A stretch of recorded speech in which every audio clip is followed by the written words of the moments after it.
Sugar tablets ఏ టైంకి వేసుకోవాలి అని మన ఒక సబ్స్క్రైబర్ డౌట్ అడిగారు.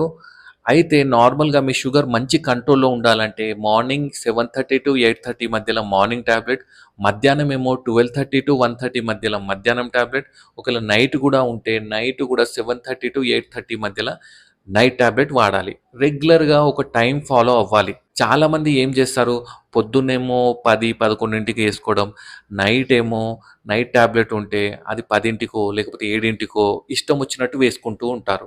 అలా మాత్రం చేయకండి. ఎందుకంటే ఎగ్జాంపుల్ చెప్తాను. కొన్ని టాబ్లెట్స్ ఏంటంటే 12 గంటలు పనిచేస్తాయి. నెక్స్ట్ డోస్ ఎప్పుడు ఆ 12 గంటల టైంలో నెక్స్ట్ డోస్ అనేది పడాల్సి ఉంటుంది. ఒకవేళ మీరు 12 గంటలు అవ్వక ముందే టాబ్లెట్ ఏసుకున్నారనుకోండి, ఈ డబులింగ్ డోస్ అయిపోయి ఏమవుతుంది, షుగర్ డౌన్ అయ్యే ఛాన్సెస్ అయితాయి. ఒకవేళ మీరు 12 గంటల తర్వాత వేసుకోకుండా ఇంకొక ఎక్స్‌ట్రా 3, 4 గంటల తర్వాత వేసుకుంటే ఏమైతుంది, షుగర్ పెరిగే ఛాన్సెస్ ఉంటాయి. సో, అందుకోసమే ఇలా అప్ అండ్ డౌన్ అవ్వొద్దంటే మీరు రెగ్యులర్‌గా టైంకి టాబ్లెట్ వేసుకోండి. అలా వేసుకుంటే మీ షుగర్ గూడా మంచి కంట్రోల్‌లో ఉంటుంది. అండ్ తినకముందు వేసుకోవాలనా, తిన్న తర్వాత వేసుకోవాలనా అది నా వీడియోస్‌లో చెప్పాను. అది గూడా చూడండి. మీకు కూడా ఏమన్నా డౌట్స్ ఉంటే కింద కామెంట్ చేయండి. Thank you.